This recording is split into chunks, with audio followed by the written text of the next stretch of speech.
Un espacio dirigido a la reflexión y análisis sobre el magisterio social de la Iglesia. Un panel de altura que discute la realidad actual guiado por los documentos magisteriales. Los expertos ya están listos para arrancar tu programa Iglesia, Estado y Sociedad. Saludos, bienvenidos a otra edición más de este programa Iglesia, Estado y Sociedad. Este espacio del Instituto de la Doctrina Social de la Iglesia de la Pontificia Universidad Católica de Puerto Rico, donde discutimos temas de actualidad que son de importancia para nuestra sociedad y que la doctrina social de la Iglesia tiene algo que decir sobre ellos. En el día de hoy nos acompaña el querido amigo y compañero profesor, pasado decano asociado de la Escuela de Derecho de nuestra Pontificia Universidad Católica, el licenciado Franklin Avilés Santa. Franklin, bienvenidos.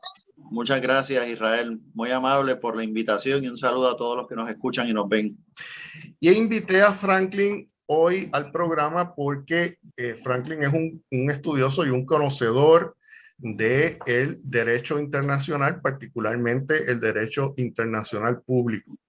Y el tema que nos atañe en el día de hoy, que es un tema de actualidad y con la guerra en Ucrania, pues se ha hecho más relevante todavía, es el tema del procesamiento y encauzamiento de los crímenes de guerra o los crímenes de lesa humanidad que se puedan cometer en cualquier conflicto armado, pero que hoy día, pues lo que nos viene a la mente inmediatamente son las atrocidades que han ocurrido en Ucrania en las pasadas semanas, pero ocurrieron atrocidades en la Segunda Guerra Mundial y han ocurrido atrocidades en todos los conflictos armados a lo largo de la historia, así que pues el Papa ha sido bien enfático en que el problema es la guerra.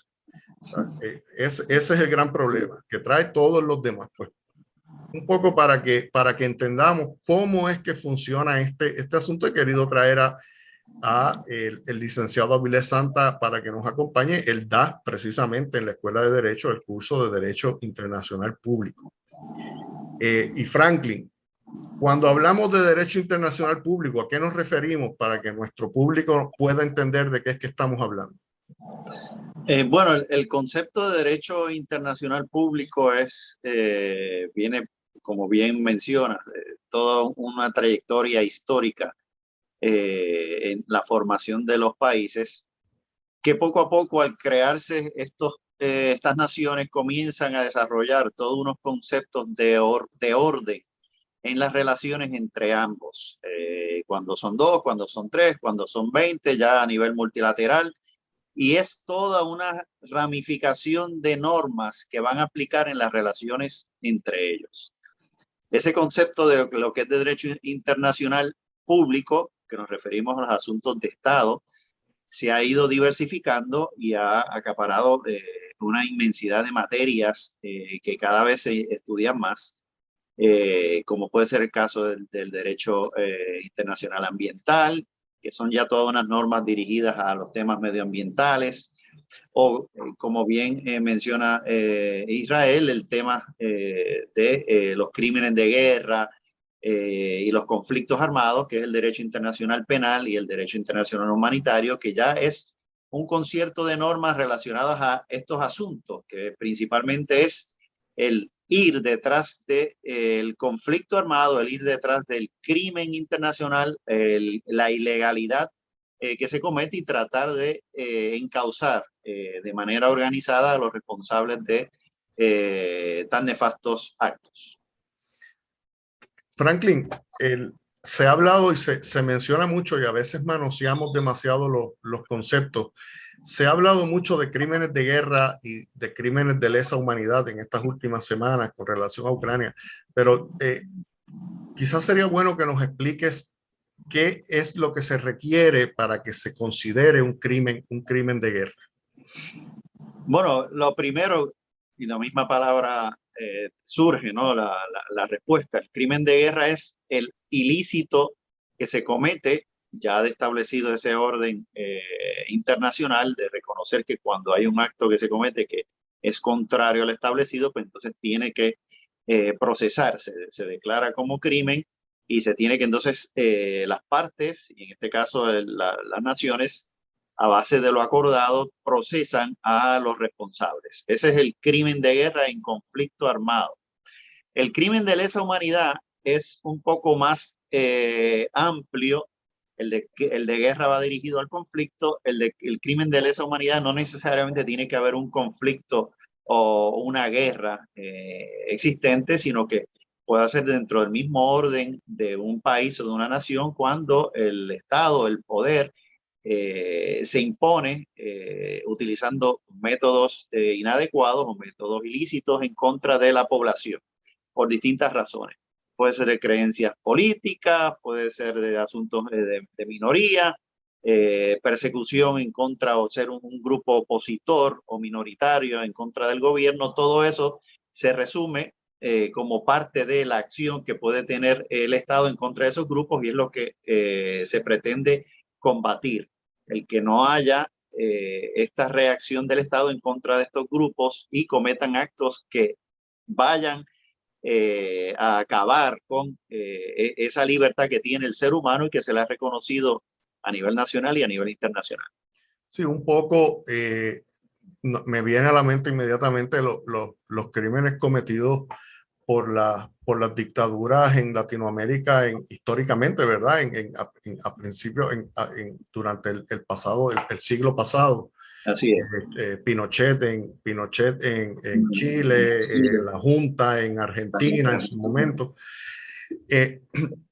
¿Existen organismos internacionales que estén dedicados a procesar, a investigar y procesar estos delitos, estos crímenes? Sí, existen.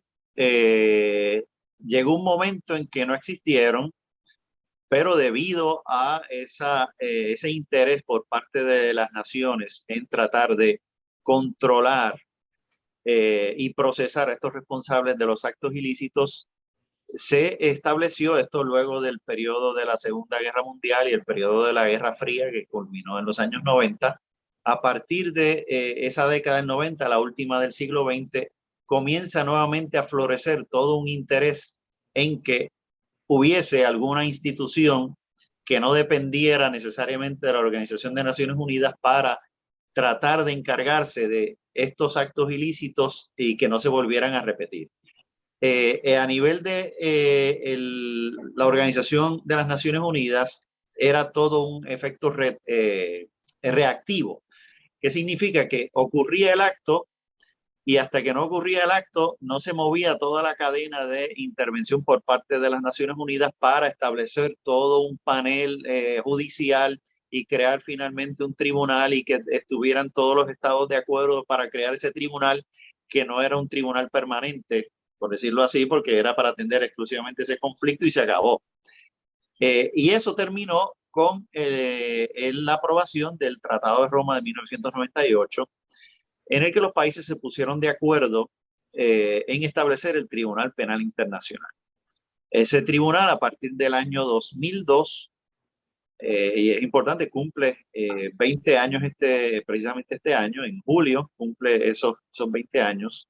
Entró en vigencia ese tribunal, y a partir de todo conflicto que ocurra desde esa fecha, 2002 en adelante, puede ser atendido y procesado por ese tribunal. No obstante, hay que entender que esto es un recurso subsidiario. O sea, la jurisdicción primaria la va a tener, si es posible, el estado donde ocurren esos actos. Si no es posible hacer justicia, entonces se procede a que el tribunal intervenga. Un poco es lo que ha pasado en Ucrania, que el gobierno ucraniano está procesando a aquellos soldados rusos que han identificado como que han cometido, ¿verdad? Y han levantado expedientes con pruebas de que han cometido actos, crímenes de guerra. En el caso de Ucrania, discúlpame, Israel,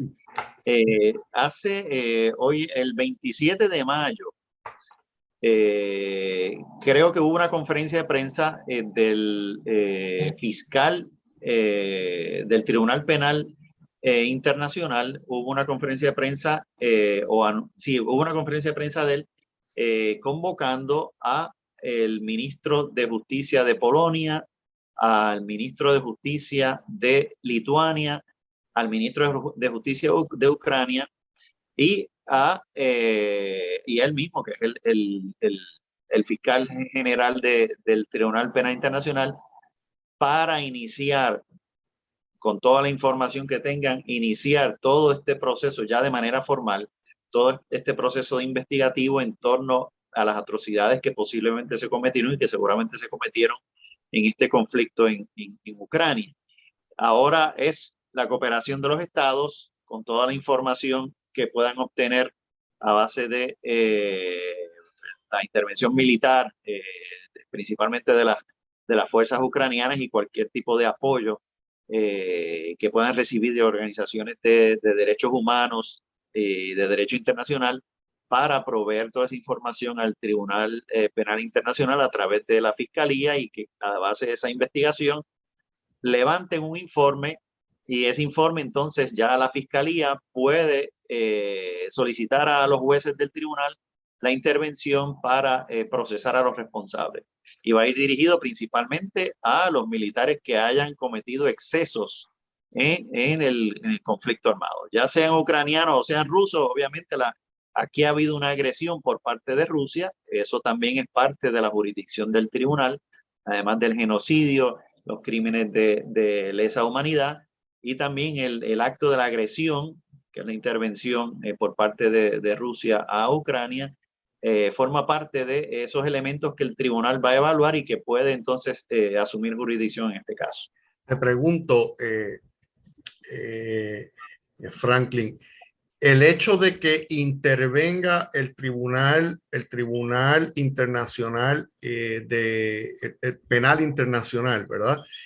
¿Le resta jurisdicción al gobierno de Ucrania para ellos encauzar en sus tribunales a aquellas personas que ellos identifiquen que han cometido este tipo de actos? No, lo que ocurre es que, viendo la situación como está la nación, Ucrania, puede ser que los recursos establecidos, el sistema judicial no esté funcionando en su totalidad, y puede ser que entonces Ucrania le solicite al tribunal: ayúdeme con esta investigación, ayúdeme con el procesamiento de estas personas que tenemos evidencia, tenemos pruebas de que han cometido crímenes de guerra en nuestro suelo, nuestro territorio. Eso es una de las razones por las cuales se solicita que el tribunal intervenga a través de Fiscalía. Si el Estado no está listo, no está preparado, no tiene los recursos, no tiene la manera de corroborar toda la prueba, la investigación, porque eso requiere un análisis considerable, dependiendo de la cantidad de hechos que hayan ocurrido en suelo ucraniano, pues van a requerir un batallón de información a nivel forense, a nivel balístico, a nivel, ahora como tenemos toda la tecnología de la telefonía celular, etcétera, video, pues todo eso tiene que haber una recopilación, y puede ser que Ucrania, debido a su estado de indefensión, por decirlo así, debido a la guerra, pues no tenga esos recursos, y entonces solicite a el tribunal a través de Fiscalía a que le ayude. Puede ser que la Unión Europea también colabore, aun cuando Ucrania, pues en esto, con la Unión Soviética o ahora con Rusia, pues tiene sus enfrentamientos, pero puede ser que la Unión Europea le dé la mano en esta investigación, y organismos internacionales de la misma ONU, o también organizaciones no gubernamentales que puedan servir de ayuda a Ucrania. Te pregunto, Franklin, existen algunos de los ordenamientos jurídicos de los países individuales, incluyendo el de Puerto Rico. Nuestro Código Penal tipifica como delito los crímenes de lesa humanidad. Y me viene a la mente precisamente la acusación que se realizó a Augusto Pinochet en España, ¿verdad? Por crímenes de lesa humanidad que se cometieron en Chile. ¿Pueden los los países individuales, si tienen tipificado en sus ordenamientos jurídicos este tipo de delitos, encauzar ellos por su cuenta a estas personas? Eso es correcto. Si dentro de la legislación nacional contiene en esa legislación el delito que se desea, profesor, estamos hablando aquí de la legalidad, ¿no? De reconocer que en el sistema jurídico existe tipificado esa conducta como un delito, pues lo pueden así hacer. Obviamente, aun cuando lo tengan, hay unos asuntos, además de recursos económicos, hay un asunto político que hay que atender, hay unas fuerzas y unos intereses que intervienen a la hora de si un Estado procesa o trata de procesar a uno de los suyos y puede crear también un efecto político o social dentro del país.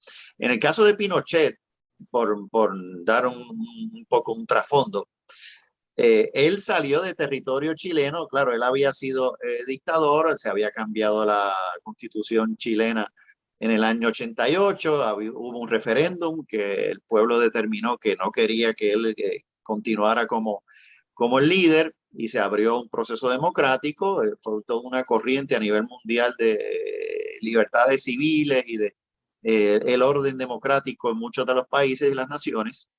Entonces se crea a la figura de Pinochet, se le da un reconocimiento como senador vitalicio. En Chile, él ocupa esa posición como senador vitalicio, que no es una función reconocida a nivel de lo que es la diplomacia, ¿no? Lo que son el tratado de relaciones diplomáticas, el tratado de bienes, relaciones diplomáticas y de relaciones consulares no reconoce a esta persona como una persona protegida a nivel internacional. ¿Y qué ocurre? Él sale del territorio chileno y se va alegadamente para un análisis de salud en el Reino Unido. Y allí en Reino Unido, pues es un ciudadano común, normal y corriente, sin ningún tipo de protección, no es embajador, no es jefe de Estado como lo era antes, no es ministro de Exteriores, que son por lo regular las personas que tienen esa protección, y grupos de derechos humanos recibieron la información de que él se encontraba fuera del territorio chileno. Por lo tanto, estaba desprotegido y podía haber alguna intervención por parte de algún foro judicial, como fue en este caso, acudieron a la Audiencia Nacional de España y el juez Garzón recibió toda la información y el juez Garzón entonces emite una orden de arresto con toda la información, identificando que él se encontraba en Reino Unido. Y ahí entonces comienza el tira y jala entre el Reino Unido y España dentro de lo que en aquel momento como Reino Unido era parte de la Unión Europea, pero también había unos acuerdos de extradición entre España y Reino Unido. Y Chile, por otro lado, pues por el tema de que están tocando el problema y la llaga y se va a dividir nuestra nación y son dos imperios que quieren acabar con nuestra soberanía, vamos a dejar eso tranquilo, se dividió la sociedad chilena. Al final, el juez Garzón emitió esa orden y el Reino Unido, dentro de la legalidad y el sistema interno, se determinó que se podía extraditar, pero en aquel momento el ministro de Interior, de manera política, decidió que, bueno, habían acordado con Chile que en Chile procesaran a Pinochet. En otras palabras, le dijo, ustedes tienen un deber moral de encargarse de Chile, no nosotros, perdón, de Pinochet, no nosotros, el Reino Unido, así que se lo devolvemos con la condición de que lo procesen. Y así se hizo, se inició el procesamiento de Pinochet. Lamentablemente, ya cuando se estaba descubriendo una información de todos los sucesos y todos los generales que lo acompañaron, hasta fondos que habían ocultos en bancos internacionales, pues la afección cardíaca y de salud que tuvo Pinochet, pues se lo llevó. En otras palabras, falleció antes de ser procesado y quedó como un ejemplo de la historia de cómo a lo mejor las naciones pueden cooperar en estos ámbitos sin tener a lo mejor ningún tipo de consecuencia, en este caso en Chile, de que se haya dividido el país o se haya dividido la nación por esta intervención a nivel internacional tratando de crear justicia para todos los afectados. Muy bien, tenemos que ir a una pausa. pero no se retire nadie, que en breve regresamos y continuamos con esta conversación con el licenciado Franklin Avilés Santa. Iglesia, Estado y Sociedad.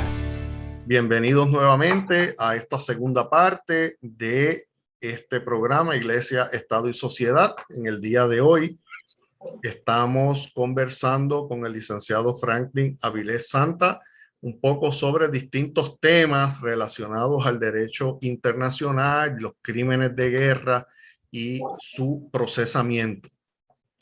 Franklin, a principio, en la primera parte del programa, tú estabas haciendo, nos estabas explicando cómo fue que surgieron estos organismos internacionales para procesar crímenes de guerra y crímenes de lesa humanidad. Y hablaste de un tratado, el Tratado de Roma. Para nuestros oyentes quizás sea interesante conocer y te pregunto, para que el tribunal tenga jurisdicción sobre una persona o sobre un caso particular, el país en donde se cometió o la persona que cometió ese acto tiene que ser ciudadano de un país firmante de ese tratado. ¿Cómo opera? No necesariamente. El tema de la nacionalidad, aunque es muy importante, porque los países que son firmantes y son estados partes de ese tratado obligan o se obligan ellos mismos a que si un ciudadano de su nacionalidad ha cometido algún ilícito internacional y es reclamado por la justicia internacional, ese ciudadano tiene que ser entregado a las autoridades del Tribunal Penal Internacional.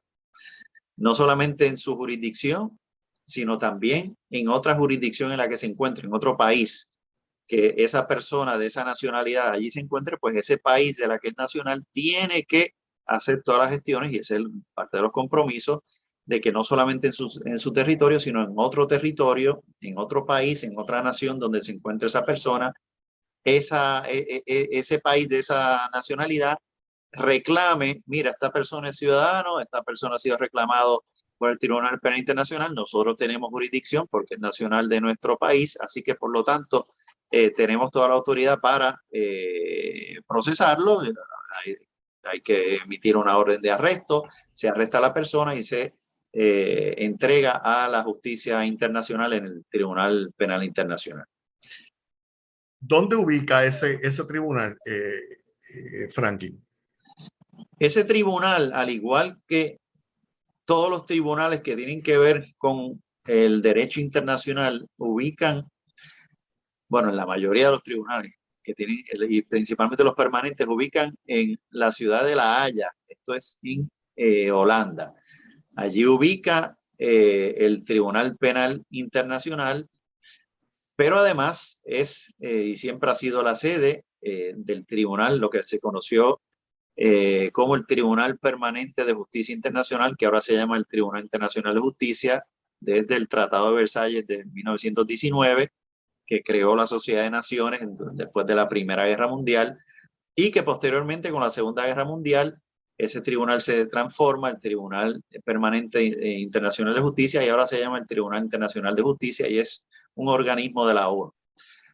Allí también se han creado tribunales. Antes de la existencia del Tribunal Penal Internacional estuvieron los tribunales ad hoc, que eran tribunales que atendían algunas controversias que surgían y que el Consejo de Seguridad de la ONU ordenaba la creación debido a la importancia de los sucesos acontecidos. Por ejemplo, el Tribunal para la Antigua Yugoslavia, que ya cumplió todo el proceso de investigación y se nombraron jueces y se procesaron a criminales, algunos fugitivos, algunos que alegadamente murieron en la cárcel y otros que están cumpliendo pena allí. Y el Tribunal para Ruanda, el Tribunal Penal para Ruanda, ese está en África, ese no está allí en La Haya, es una de las excepciones, establecido, claro, para atender todo lo relacionado con el conflicto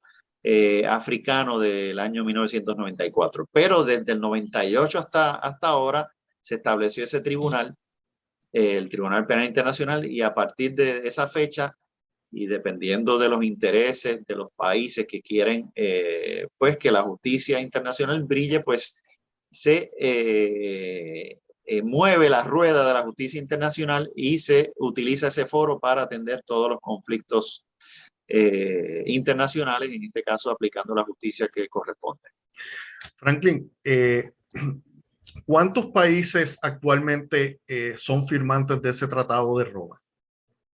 El Tratado de Roma desde el año 98 hasta el presente, el año 2019 fue el último en el que se adhirió al tratado. Un país, son 123 países.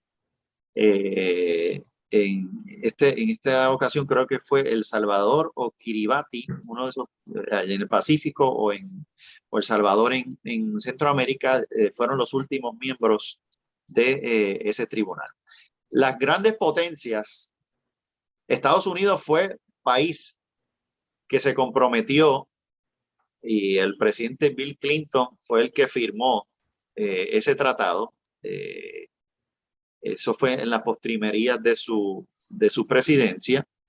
Estados Unidos no es país que haya ratificado. El proceso de la adopción del tratado es que primero firma el encargado del gobierno, el sistema de Estados Unidos, pues es el presidente, pero ese tratado se tiene que ratificar. Y la ratificación, dependiendo de lo que disponga la constitución del país, por lo regular, en los países democráticos, y dependiendo de los sistemas, pues hay una cámara, 2 cámaras, etcétera. En el caso de Estados Unidos, corresponde al Congreso, en este caso al Senado de Estados Unidos, a ratificar ese tratado. Y la ratificación no se ha llevado a cabo, por lo tanto ha quedado ahí. El presidente lo firmó, Estados Unidos lo acogió, Estados Unidos fue parte de las discusiones de la creación de ese tratado. Había cierta reticencia, aun cuando Estados Unidos se ha distinguido en la historia por ser un país que trata de establecer todos unos principios básicos de libertad y de justicia y de derechos humanos, y así se distinguió principalmente en la Primera, pero también en la Segunda Guerra Mundial. Pero también hay un elemento de excepcionalismo por parte de Estados Unidos, y Estados Unidos en cierto modo hay unas fuerzas internas que pretenden que Estados Unidos no se someta a nivel internacional ante nadie, sino que resuelva sus problemas aparte de la comunidad internacional. Y hay unas fuerzas en las que no desean que Estados Unidos participe de estos acuerdos internacionales porque puede ser, y tienen temor a perder poder, perder autonomía, y se les está entregando a un foro internacional. Estados Unidos lo firmó, el presidente Clinton, el presidente Bush vino al año siguiente y notificó al Tribunal Penal Internacional, a la Asamblea de Estados Partes, de que Estados Unidos no iba a ratificar el tratado. Era un control republicano y hasta este momento no es país firmante. Coopera a través de la Organización de Naciones Unidas. Ha habido algunos referidos por parte del Consejo de Seguridad al Tribunal Penal Internacional para este tipo de intervención. Pero lamentablemente no forma parte de los países miembros o los estados parte del tribunal. Lo mismo China y lo mismo Rusia son unas potencias muy importantes ahora en la actualidad, y es el temor de perder control y poder a nivel internacional. Y un poco para el beneficio de nuestra audiencia, el proceso de ratificar un tratado en los Estados Unidos pues requiere una votación del Senado de los Estados Unidos, pero no es una votación simple. Se requiere una supermayoría de 2/3 partes del número de miembros de ese Senado, que hoy día con la composición de 100 senadores serían 67. Eso es. Y para que nuestro público sepa, hoy día están divididos exactamente por la mitad, 50 y 50. O sea, 50 demócratas, 50 republicanos, y es la señora vicepresidenta Harris la que ha tenido que romper en varias ocasiones los empates cuando por mayoría simple se puede aprobar algún tipo de legislación. Así que no es un proceso fácil, y ciertamente, como muy bien nos menciona Franklin, hay unas facciones políticas poderosas en los Estados Unidos que no ven con buenos ojos el someterse a este tipo de organismos. Así es. Franklin, quizás el precursor de todo este andamiaje fue lo que sucedió durante la Segunda Guerra Mundial con el Holocausto y ¿verdad? Ese genocidio del pueblo judío masivo. 6 millones de personas se estima que fueron asesinados por solamente ser judíos, pero también por ser gitanos, también por tener problemas físicos, ¿verdad? Se cometieron todo tipo de barbaridades. Y se ha hablado mucho, y quizás nuestro público ha escuchado hablar de lo que son los juicios de Nuremberg, ¿verdad? Pero recuerdo que cuando tú estabas como decano asociado en la escuela, hubo una lección magistral en donde vino una persona, no recuerdo el nombre ahora. Fiscal, sí, era Benjamin Ferencz. Benjamin. Que fue el fiscal del tribunal, sí, de Nuremberg. Y fue la más de interesante esa y todavía está vivo, ¿sabes? está para cumplir, yo creo, casi 100 años. Yo no sé si ya lo cumplió, pero está todavía vivo él. Wow. ¿Nos podrías darnos un poco de contexto, verdad? ¿Qué fue lo que pasó en Nuremberg? ¿Por qué fue que se realizó ese juicio? Si nos puedes dar ese contexto, te lo agradeceremos. Bueno, había una necesidad de tratar de que este ilícito cometido por las tropas militares alemanas en aquel entonces, debido a todo un deseo de controlar no solamente el continente europeo, sino el mundo, pues esos excesos fueran procesados, debido a que ya el mundo estaba ya harto de todos estos conflictos en los que no se enjuiciara a estos responsables. Obviamente en la guerra, el que establece normas son los que ganan la guerra. En este caso, Estados Unidos junto con el Reino Unido, además de Francia y la Unión Soviética, establecieron todo un proceso de estabilización en Europa.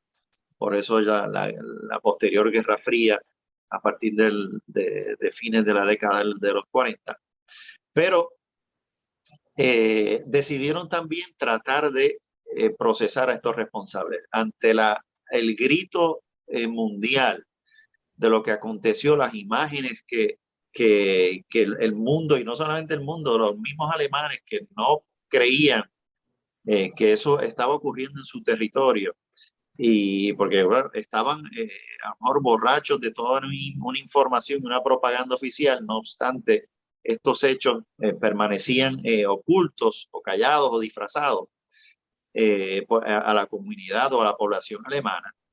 Pues fue importante y fue necesario que esto se estableciera de una vez y por todas. Y la comunidad internacional en ese momento urgió a las potencias, y las potencias asimismo reaccionaron y establecer todo un andamiaje para procesar a los responsables.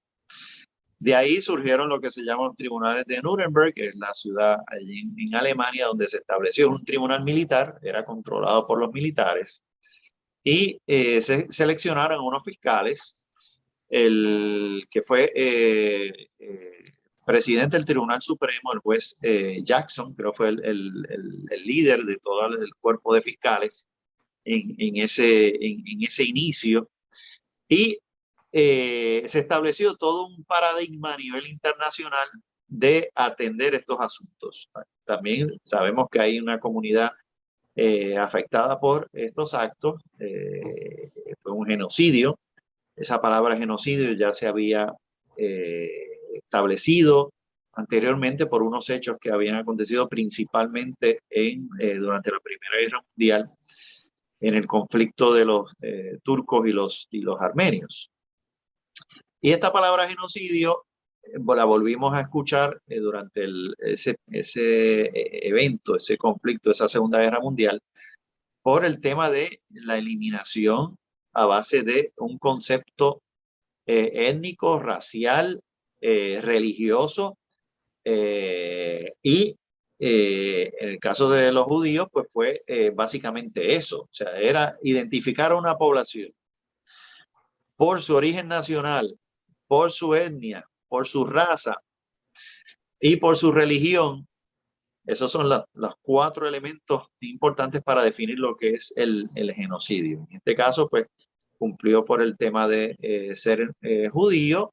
Había también unos elementos que te controlaban la economía, según era el alegato de los alemanes, de los nazis, de que controlaban la economía alemana y no querían que los judíos controlaran la economía alemana, y por lo tanto decidieron eliminarlos, pero había el elemento religioso, que era lo que los identificaba como tal, como judíos. Y a partir de ese entonces se procesan a estos responsables por crímenes en contra de la paz, y obviamente lo ilegal y lo absurdo de acabar con la vida del ser humano, que eso es importante, eso es fundamental, eso es esencial a la hora de determinar si ha habido algún ilícito en contra del ser humano. Si vas a eliminar a un grupo por cualquier motivo, pues estás en contra del ser humano, por eso también se le llama, en este caso, crímenes de lesa humanidad. Y eso abre toda una puerta, además de procesamiento, a todos estos responsables. En el caso de Nuremberg, básicamente fueron 24 líderes que fueron procesados, y principalmente eran crímenes contra la paz, la agresión, violaciones a tratados y acuerdos, que había unos acuerdos que decían, ya esto fue posterior a la Primera Guerra Mundial, que Alemania no volvería a utilizar la fuerza como método de solución de algún conflicto entre países, y efectivamente unos pocos años después la volvió a utilizar. Y había asesinatos, desapariciones por razones políticas, raciales, toda una playa de ilícitos que cometieron las fuerzas del Estado, principalmente a través del Partido Nacional Socialista, que produjeron toda esta reacción y el establecimiento a nivel militar de las fuerzas que ocuparon Alemania, de este tribunal para aplicar la justicia. Y de ahí pues comienza todo un florecimiento del derecho internacional, además de público, también a nivel penal y a nivel humanitario. Está la Declaración Universal de Derechos Humanos de 1948, está la Convención en contra del genocidio de 1948 también, está incluso los convenios de Ginebra de 1949, que establecen toda una norma en torno a la protección que deben tener cuando hay un conflicto armado. Deben de cumplir los países al atender unas poblaciones que deben ser protegidas. Por ejemplo, lo que son los prisioneros de guerra, lo que son los heridos en campo de batalla y enfermos en campo de batalla, igualmente en alta mar, los náufragos.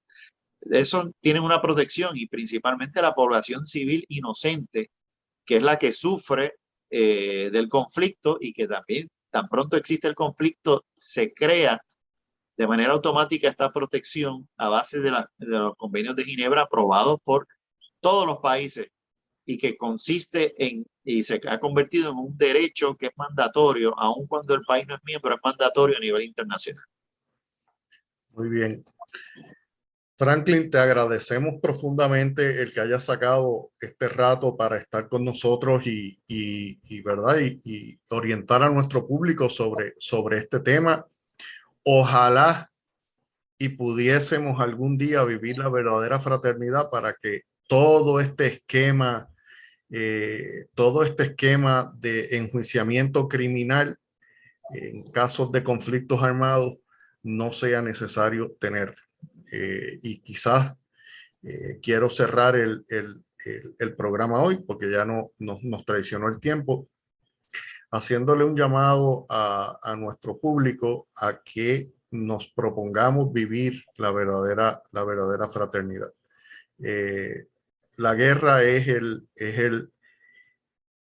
es la desgracia de todos, es el fracaso de la humanidad. Así que es importante que desde nuestras propias experiencias y nuestro yo individual nos esforcemos por vivir la fraternidad y por buscar la paz. Así que sin más tiempo despido el programa, los espero la próxima semana en este mismo espacio para otra edición más de Iglesia, Estado y Sociedad. Iglesia, Estado y Sociedad es una producción del Instituto de Doctrina Social de la Iglesia de la Pontificia Universidad Católica de Puerto Rico. Tienes una cita la próxima semana a esta misma hora, porque el análisis y la reflexión continúan. Iglesia, Estado y Sociedad, una producción de la Pontificia Universidad Católica de Puerto Rico.